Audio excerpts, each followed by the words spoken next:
Hey guys, hi. Welcome to Vermont Sun and Shade. Hey, I went on the video on, did a video this morning, and the icon on Vermont Sun and Shade is the same as it's yellow, the same um, type of yellow that is on my other channel. And I ended up going live over there when I meant to be over here. So I want to share a couple things with you. I have over here for Umi and Mashuki a little herb plant of thyme. I took out the parsley because they took it apart. They foraged it till there was nothing left. Let me show you guys. So they foraged it. Oh no, this is actually mint. That's mint. The thyme is over there. But look, they took all of the parsley. Now there's a teeny tiny little parsley down there. So I took the plant out and to give it a chance to grow. Again, because they love, love, love parsley. These guys love parsley. So another plant that they love to forage on is mint. Okay, and this is a different type of mint that I got. This is peppermint mint. This is very, very easy to root. So I'm going to be rooting a lot of it because guess what? It also repels like flying insects, like the bees and hornets. Yes, those are the ones we're trying to get rid of. Okay, and so with that, we have a really interesting couple of interesting articles I want to share with you. Now, hi Hamad, how are you? Thank you. If you are very sensitive to pictures of, some animals that are kind of scary looking, you probably just kind of giving you a little heads up on this one.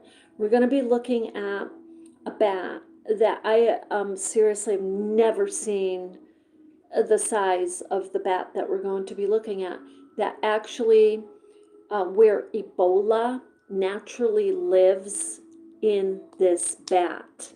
This is the origin of Ebola. So we're going to be talking about that. But very first, guys, I want to share with you these caterpillars, and I'm going to be flipping the camera so you can see. But I want to share with you the caterpillars that are poisonous. Now, when you see a caterpillar, isn't it like you just kind of want to almost pick it up if it's really pretty and whatnot? So guess what? You need to be really careful. And I mean, really careful. So we're going to go into, in your garden, some of these caterpillars that you may see, guys. Okay. And I'm going to pull this up here. Now you may see part of the TV in the background, but that's okay. But this is by Birds in Bloom, okay?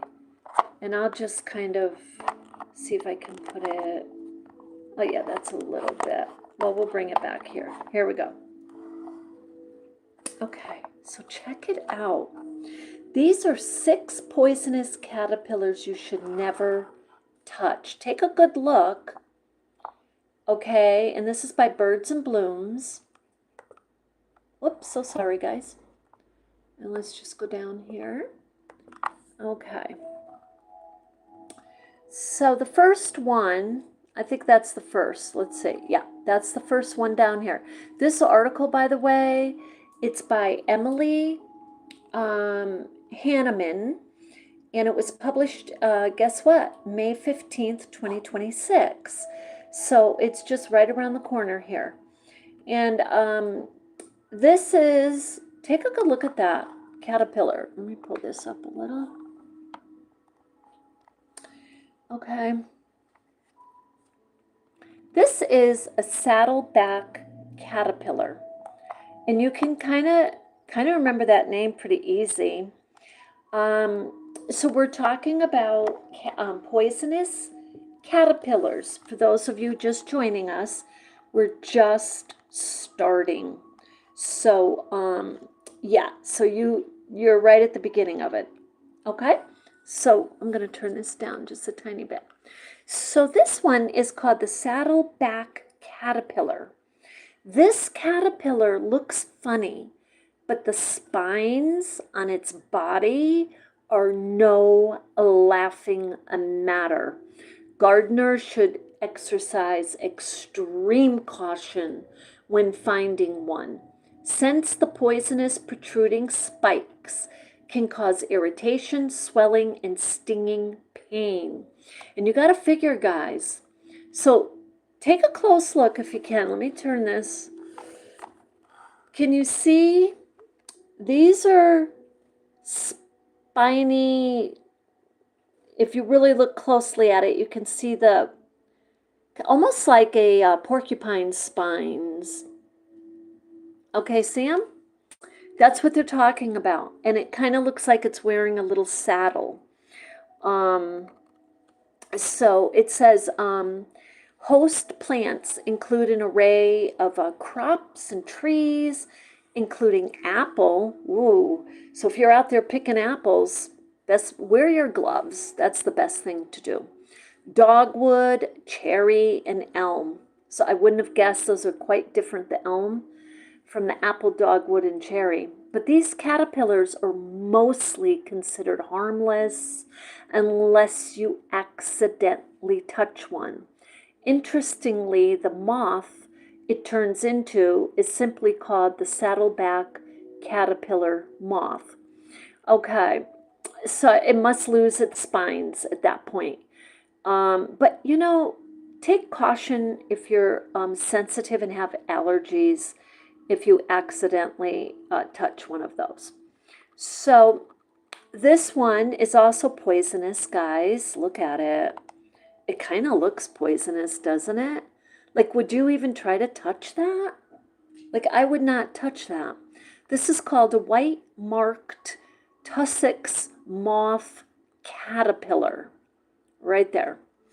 To identify a white-marked tussock caterpillar, look for the caterpillar with the red head, the beige tufts along its back, and white hairs along its sides, alternating yellow and black stripes. So this is the head right here, guys. You see it? It's red. And unmistakably, you're gonna see all of those, feathery hair types coming out of it. You're probably automatically just not going to touch that. Okay, so as is with the case of some others, the spines can cause skin irritation. So stay clear. Whether you consider this caterpillar a friend or foe depend on how many you're dealing with at the time.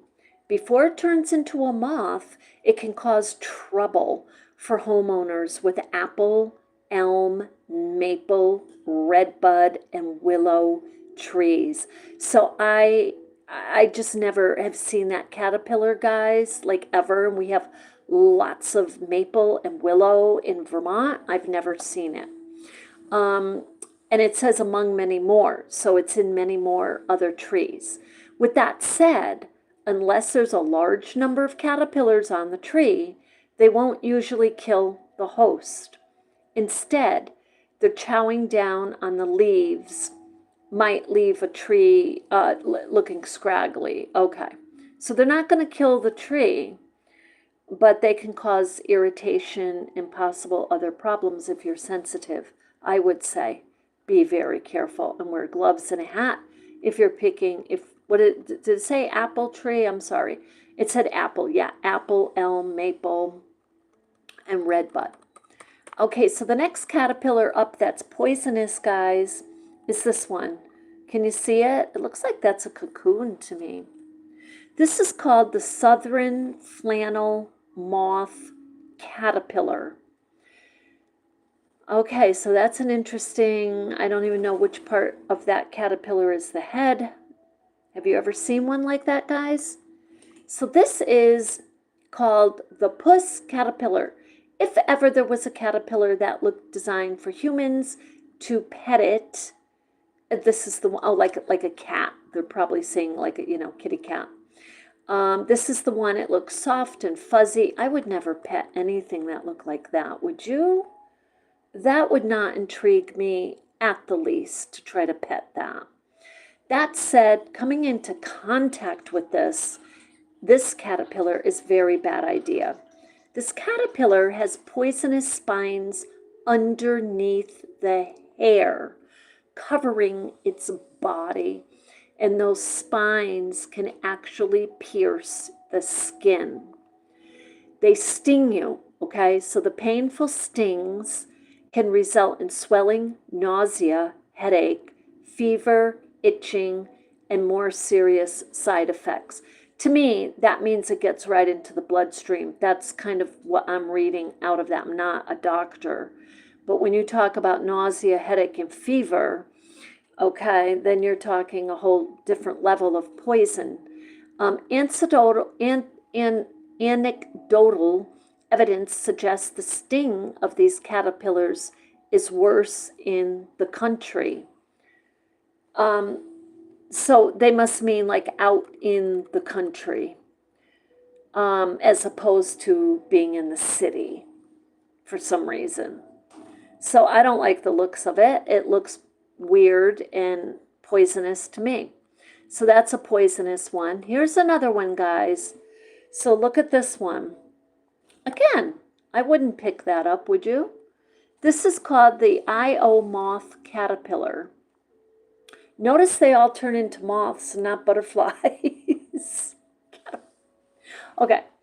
If you're working in a near, in or near the caterpillar's host plants that are willow, redbud, currant, mesquite, and more, keep an eye out for it. While its sting usually isn't severe as that of the southern flannel moth, it's still unpleasant, and it could cause swelling and discomfort, and it lasts a few hours. To identify this moth, look for a green caterpillar with hair-like spikes on its body and red and white stripe running down its side. Well, look at that. I wouldn't pick it up. So if you see something like that, do not pick it up. Okay? That's the Io caterpillar.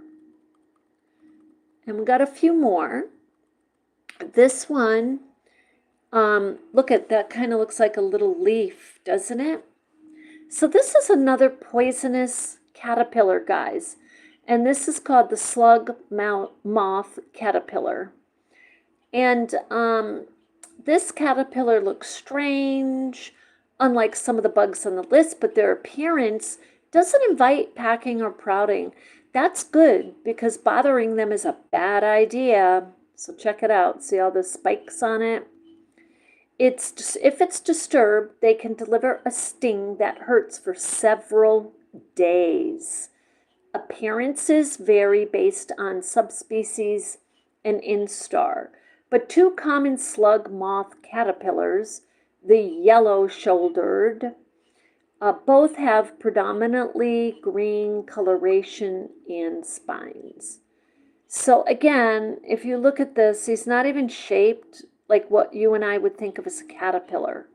It kind of looks like a leaf almost. But yeah, don't pick it up because it stings. Okay. Next one up that's poisonous caterpillar is this one. Can you see it? Right here, guys. So it's kind of blending in with the plants. This is a milkweed tussock moth. And again, these caterpillars look soft and fuzzy, but resist the call to touch them. Contact with your skin can cause itchy burning rash that will last for hours to days. You won't have any issue identifying them, milkweed, because their loud colors serve as a warning to all of you who might get close. They appear in groups, and a milkweed is their only source of food. So you can see him right there. Yeah, He is kind of pretty, but yeah, don't pick him up. And I think that's it, guys, for this. Okay? Now, so I'm going to get out of that.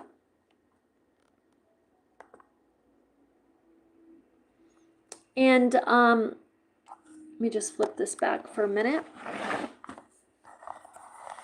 You say hi to Umi and Mashuki.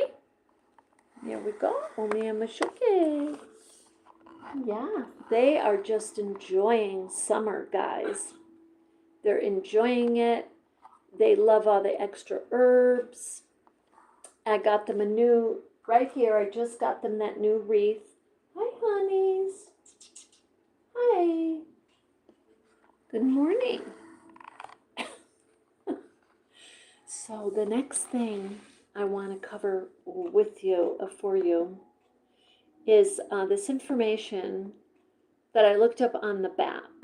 I had heard, like just once, and I haven't heard it since, that Ebola stems, its origin is from a bat that is as big as a chicken in Africa. So I'm going to show you that bat right now. And if you're sensitive to it, do not look, okay, guys? Because it is huge. It is hard to take in. Let's see if I can get the larger picture for this one. This one looks small compared to the other one I had earlier, which I will get that one. Okay, this is him in flight, and then I'll show you him next to a human shortly. This is the bat. These are called fruit bats or fox bats. They call them fruit bats in Africa. They are, to me, they look larger than a chicken, to be honest. They say they're as big as a large chicken, but let me show you something here. I had gotten some images of it next to a human. Look at this one close up, guys. Ooh. Look at the face.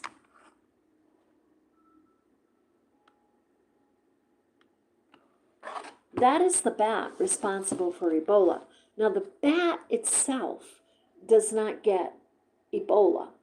It hosts it. It lives in the bat.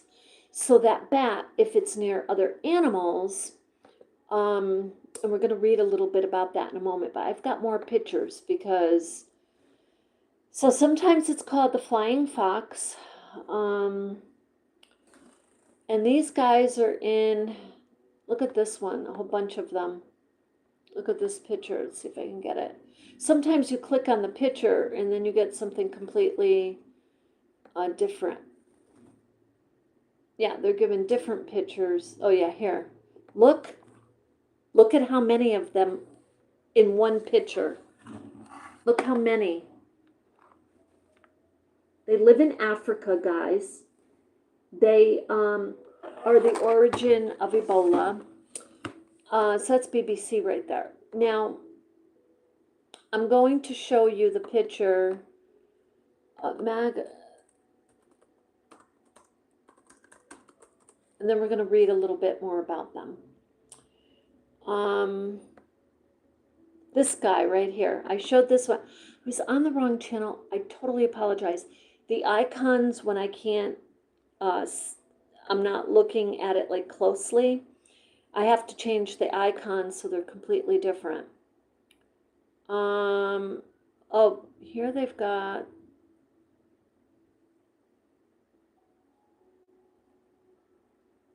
no, they're not showing that guy.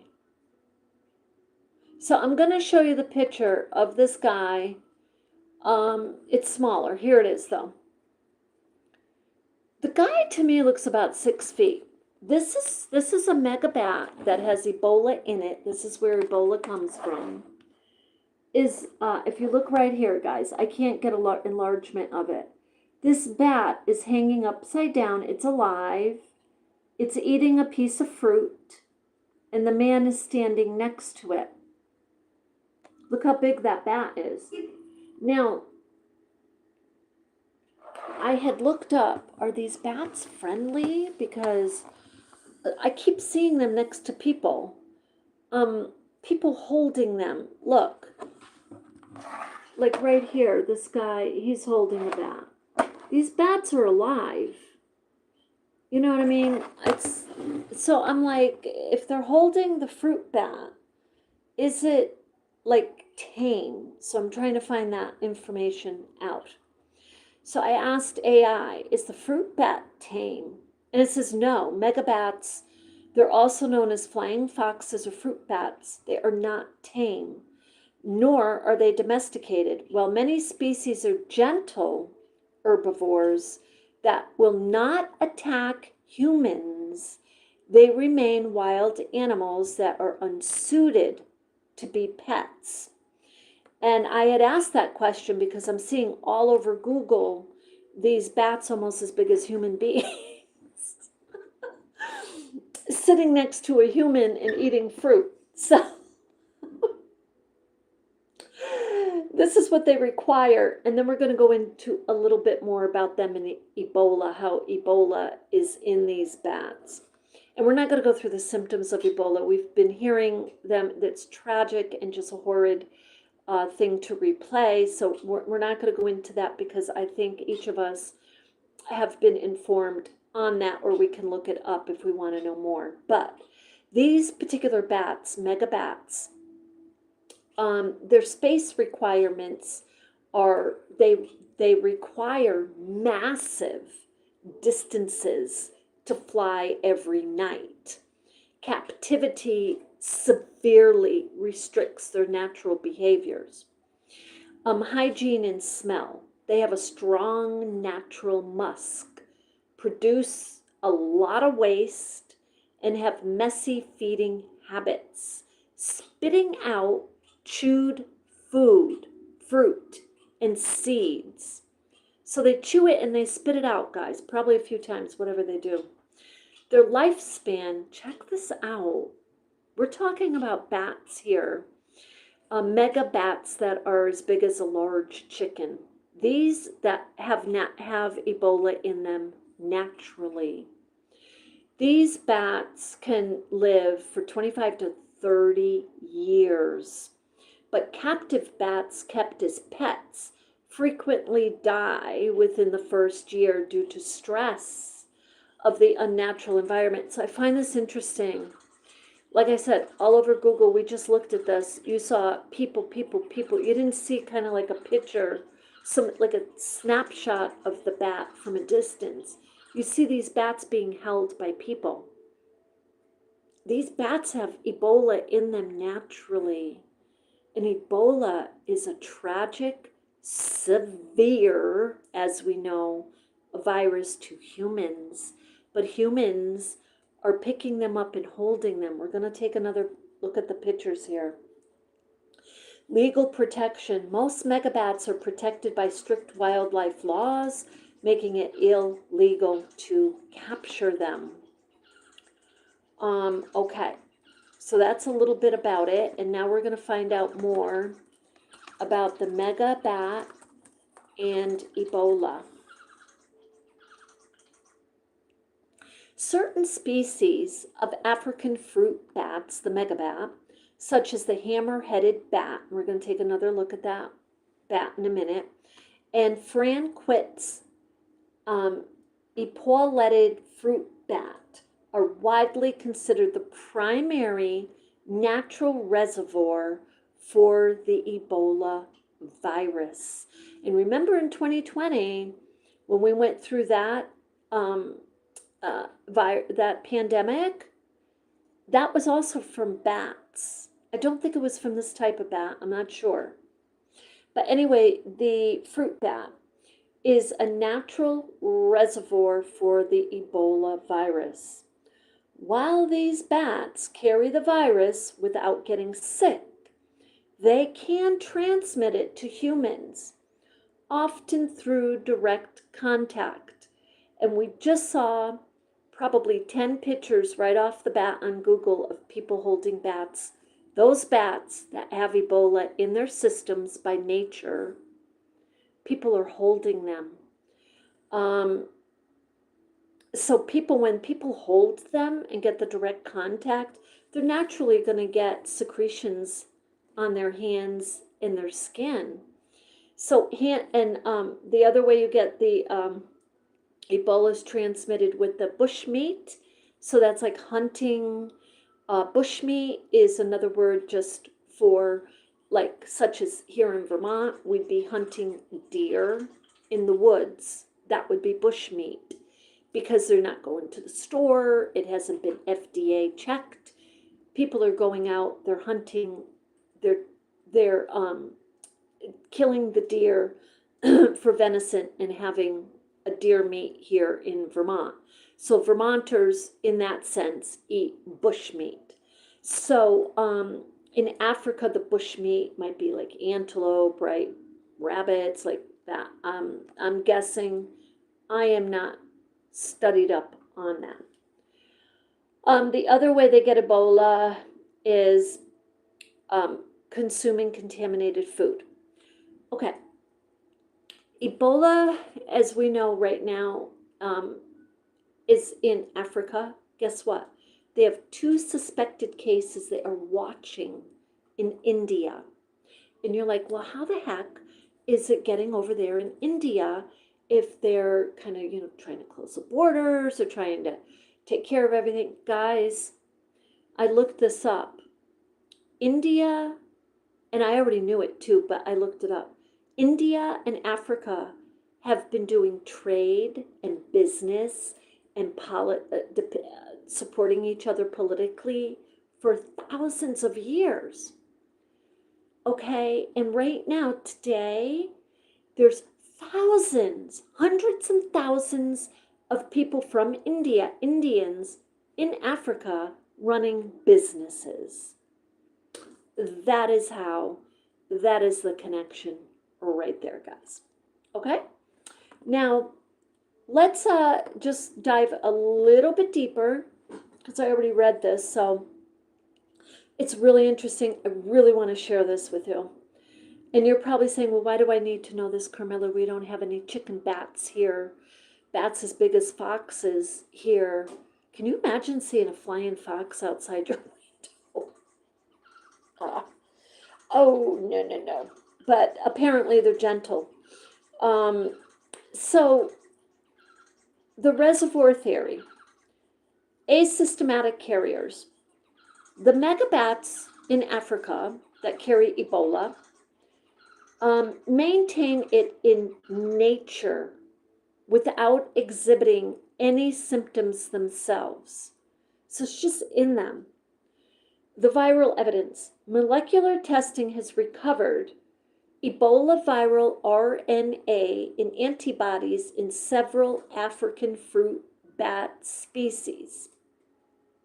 One of them is the hammerhead, and we're going to look at it in a minute. However, scientists have rarely isolated the live replicating virus directly from wild bats. So scientists have rarely isolated the virus from wild bats. I find that interesting because they would do that, guys, if they're studying that virus to make sure that people don't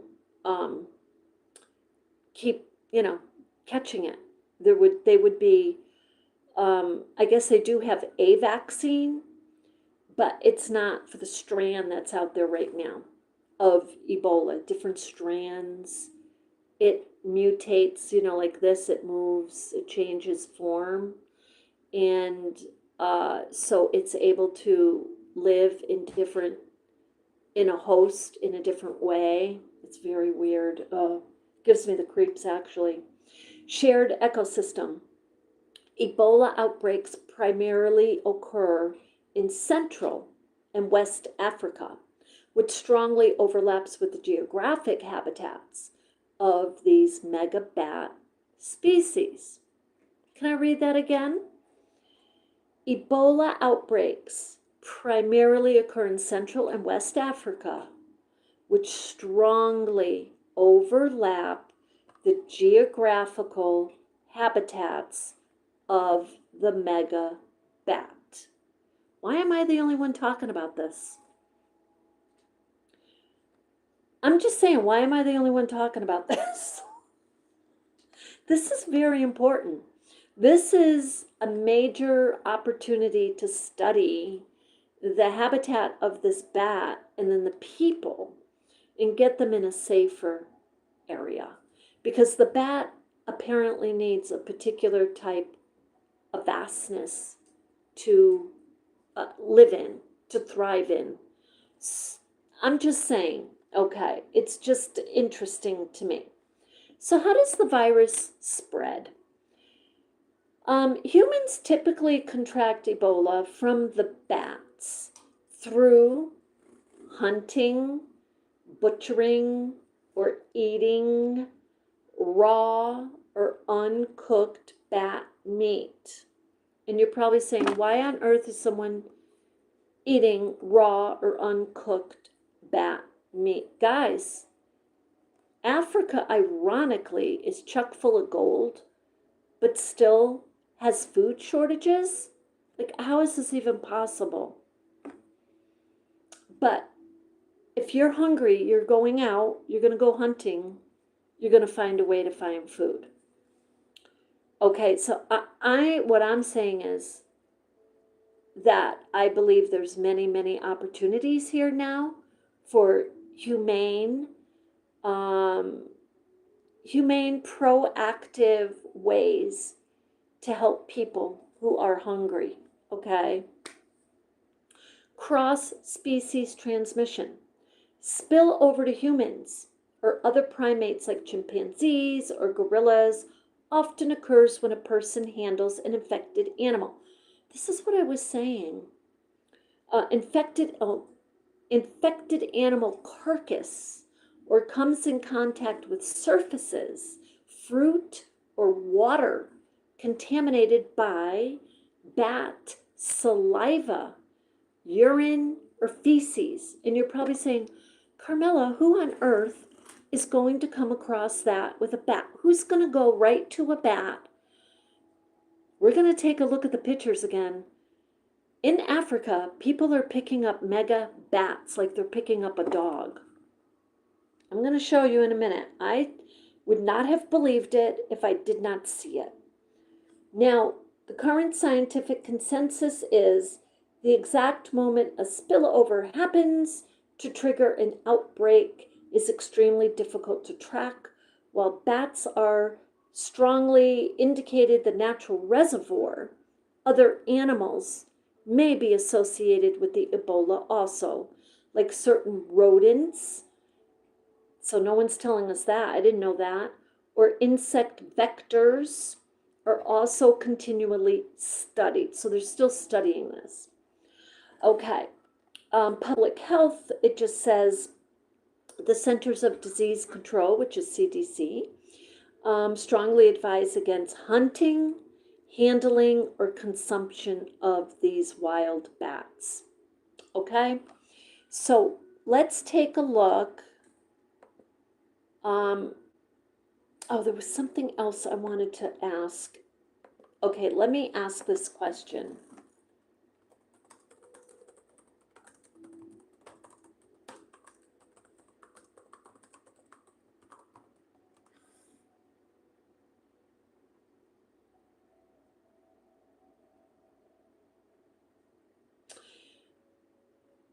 Okay, guys, listen to this, and then I'm going to show you these bats again. I seriously, as an artist and very visual, I can't get over the look of this bat. Hold on a second. I asked, why are people picking up a megabat in Africa? People in Africa often pick up or handle large fruit bats for a few reasons. Check it out. Do you hear what I'm saying, guys? Nobody's talking about this. They just keep saying the same rhetoric over and over and over, the same line.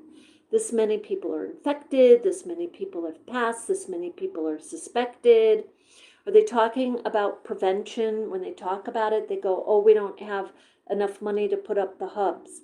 Well, I wonder if they have communication to get to the people who are picking up these bats to stop, at least teach them that they have Ebola. So, people in Africa often pick up or handle large fruit bats for a few reasons, including local sustenance, research, or handling them as agricultural pests.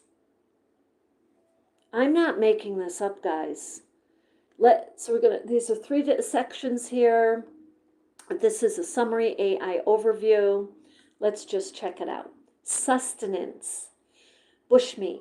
Species like the straw-colored fruit bat, which can boast 1 meter wingspan. What is that, 18 inches or something? No, it's more than that. What is that? Do you guys know? Let's look it up. 1 meter in feet. Oh my God. That's over 3 feet wingspan. That's about as almost, it's more than half of my height. That is scary stuff right there. Okay. So species like the straw-colored fruit bat, which can boast 3 feet plus in wingspan, are frequently hunted and consumed. A source of bushmeat. I wish they wouldn't use the word bushmeat. What they're talking about is people are hunting these bats and they're eating them. And that's in Central and West Africa. This is where the Ebola crops up. Wildlife health organizations strongly advise against handling or consuming the bats. Like many megabats, they can be natural reservoirs. So I'm wondering if these bats are natural reservoirs for Ebola. I'm wondering why in the science world they know people are picking up these bats and eating them. Can they not start some kind of a mega program where they're vaccinating these bats? Just like they would vaccinate here, they would vaccinate and seek out any animals that have what is that disease that they get? The plague, not the plague. Somebody out there knows what it is. Any kind of disease that is like becoming an epidemic. Rabies is what I'm saying. Rabies. I would treat it like rabies. It's not hurting the host, though. That's what the thing is. Crop protection. These large bats are major consumers of fruit and nectar because they can eat twice their body weight. Imagine their body weight is very huge. We're going to take a look at it in a minute. In a single night, large flocks are often considered nocturnal pests to local orchards and commercial fruit crops. Farmers may capture or deter them to protect their harvest. So when the farmer is doing something like that, that's where they can easily contract the Ebola. Okay, and the last last note it has here is scientific conservation. Yes, that was my question, I guess.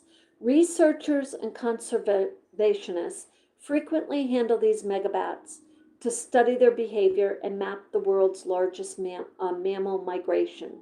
Millions of straw-colored fruit bats pass through Zambia Kansanga National Park every year. Biologists pick them up safely using protective gear to attach tracking collars. So I would think they'd be picking them up and giving them a vaccine to deter the Ebola, but I guess there's no way to do that apparently. So they're just tracking them. So despite their sometimes intimidating behavior, the hammerhead bat, which has a wingspan of nearly 3 feet and a huge boxy snout, these giant bats are entirely peaceful fruit eaters. That's why people are picking them up. They are also vital to the environment, acting as a continent primary seed disperser and acting as Africa's gardeners. You know, I'm wondering why we can't figure out a way to add to, maybe the bees that are natural pollinators. But these guys are saying that they're natural gardeners because they're taking the seeds of the fruit that they're eating and then disperse it. Okay, so let's take a look. And if you're sensitive and you're afraid of this bat, don't look. You might want to skip it, or just don't look. And I'm going to get a picture of this bat. I want to specifically look at the hammerhead right now. Hammerhead mega bats. So reading the nature and the behavior of the bat makes me way less afraid to look at this picture because they have teeth. Apparently they don't use them only for the fruit. They don't go after human beings. Oh my God, guys. Okay, hang on. I just, this is why it's called hammerhead. I'm just going to show you the head. One of that, just the side view. Let's see if it gives me a large. When I click on it, I'd like to get a larger picture of this. Anyway, this is kind of sad. I really feel bad that it sounds like people actually somehow befriend these bats. This is the head of the bat, of the hammerhead. This is one of the fruit bats that carry Ebola. That's the head. Is that very odd? They call it the hammerhead. Okay. Now, we're going to get some images of the mega bats that carry Ebola. And I really wish there was more talk about this, because I think if people can somehow sustain from picking up the bats, at least till they find, it does look like a fox. Look at this one, guys. Look at this picture of the head of one of the fruit bats. It does look like a fox, kind of, doesn't it? Okay, now let's see here.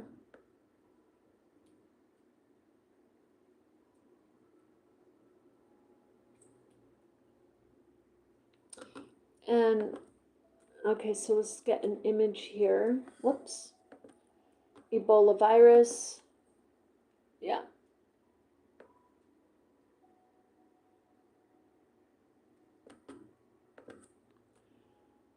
Try to get a large picture before we go here.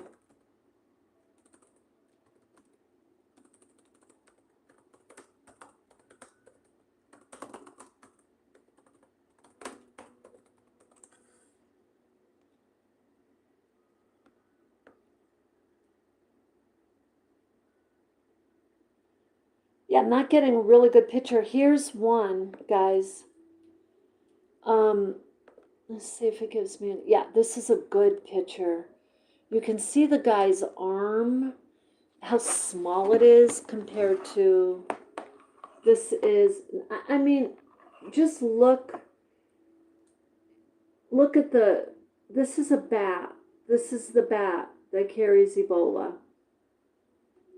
See it? That is a mega bat that carries Ebola. It is alive.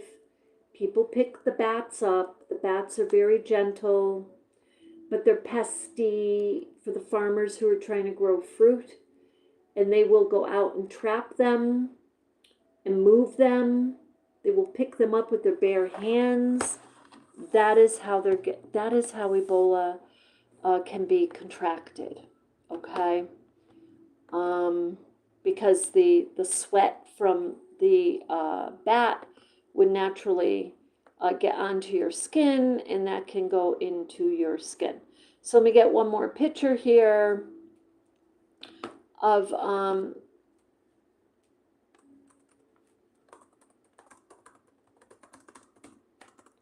people holding the megabats. Okay, just look at all of these pictures, guys. Just look at the first 2 rows, and then we'll get a close-up. Look at all of the pictures on Google. These are all people holding live megabats. I seriously can't get over it. It would be like, I mean, it would be like, well, we know like mice in Vermont. There will be some mice out there that have hantavirus. So it would be like us picking up these mice like all the time. That's kind of like what's going on there. They're picking up the bats. Okay, so, okay.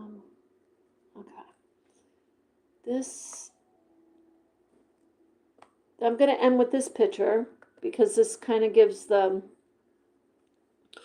gist of how big the bat is. And it's a lot. It looks like a person. Oh my. See if I can get that picture here. Hold on. This is a silhouette of the bat up in the sky. See, it looks like a person almost, doesn't it? That is a megabat. That's where Ebola naturally lives and comes from, is the megabat. This is in Africa, in Western and Central Africa. So this is, let's see if I can get that picture of the guy standing next to the bat.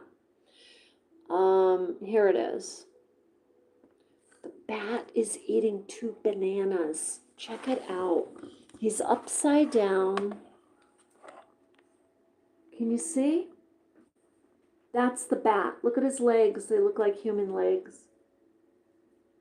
That's the bat. Okay. So anyway, guys, I really, really, really wanted to share this knowledge with you. And yeah, you know I love to do just a little bit of a dive, find out the a little bit more information and kind of put things together myself. I personally, oh, look, they're showing another one here. Let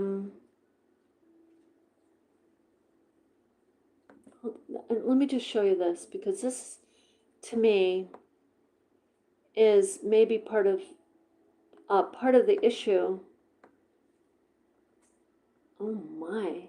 After 15 months of intensive forest surveys in Nigeria, a team of conservation leadership program alumni found 36 bat species, 10 of which had never been seen before in the country. Some of these look like little pet dogs. Look, I'm going to show you. I'll show you in 2 parts. Look, some of them are looking up at their little eyes are looking up like they're little pet dogs. They look like pet dogs, guys. They're gentle. Well, the megabat is gentle. I don't know about these guys. And there's a few more here. Yeah, and that was, I guess, in 2020. Those are all bats. So some bats are really cutesy looking. They are. So check this out, though. This is like unusual for me because I see a bat, I run. Check this bat. Look at the eyes on this bat. I don't know, can you see his teeny tiny little eyes? Teeny, because I can't see, right, most of them. There's the big, big, big, big ears, because they go by sonar. There's his face. That's his face. And look next, the picture next to, this is the lady who was studying the bats. It's sitting on her shoulder. So apparently, a lot of these bats, or children, I'm sorry, that's her hand. She's got her hand up near her shoulder. I thought it was her.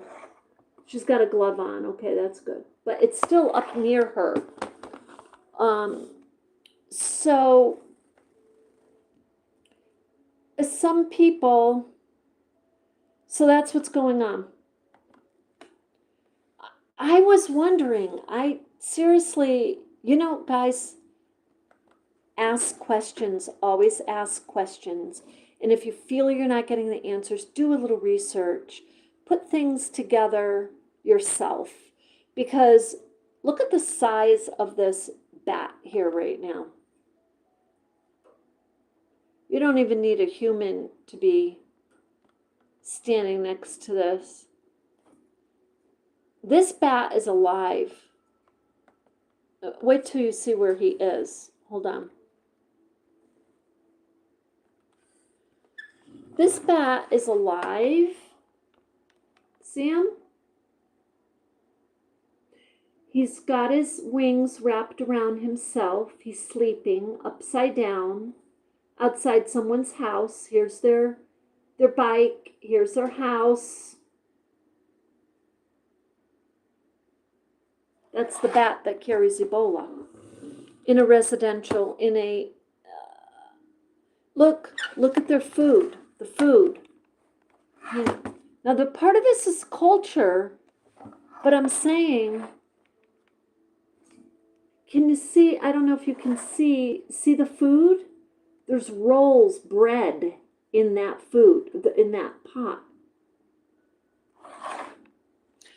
Ebola is highly contagious by direct contact. Okay, guys, I just wanted to share that with you. I find it very interesting. And so with it, I also find it very sad that so many programs, I guess, have been cut because we need the studying, we need the scientists to figure out ways so we can coexist humanely with, like, this is a problem. That bat, if it goes extinct because it's considered endangered, so the Ebola issue probably goes away, but then a species nearly as big as a human being flying that is gentle, I mean, that goes away. So the studying of it, what we can learn from it, but it's tragic and so many lives being lost. So with that, if you're traveling, please be extra careful. Get as much information as possible.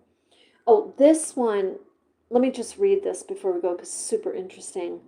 This is a giant golden-crowned flying fox, and it can be found in the Philippines. They're in the Philippines, too. And this one is 5.58 feet. So this, and the bats are fruit bats, yeah. This one is in the Philippines. But it looks just, it's a mega bat. It's the same mega bat, fruit bat or flying fox is what they're called. They harbor Ebola. So guys, with that, I hope you take that knowledge, share it. And just, it's just good to know. I just met a few people the other day, actually a couple of people in a row who had gone to Africa to visit, as for vacay. And, it's, if you're traveling abroad, you do want to be familiar with the environment, what's going on, culture, politics, all of it, and you learn, of course, when you're there. But I found this interesting, so I hope you did too. With that, jump on board and subscribe, join me, and I'll be back on with some other really interesting things. You have a beautiful day.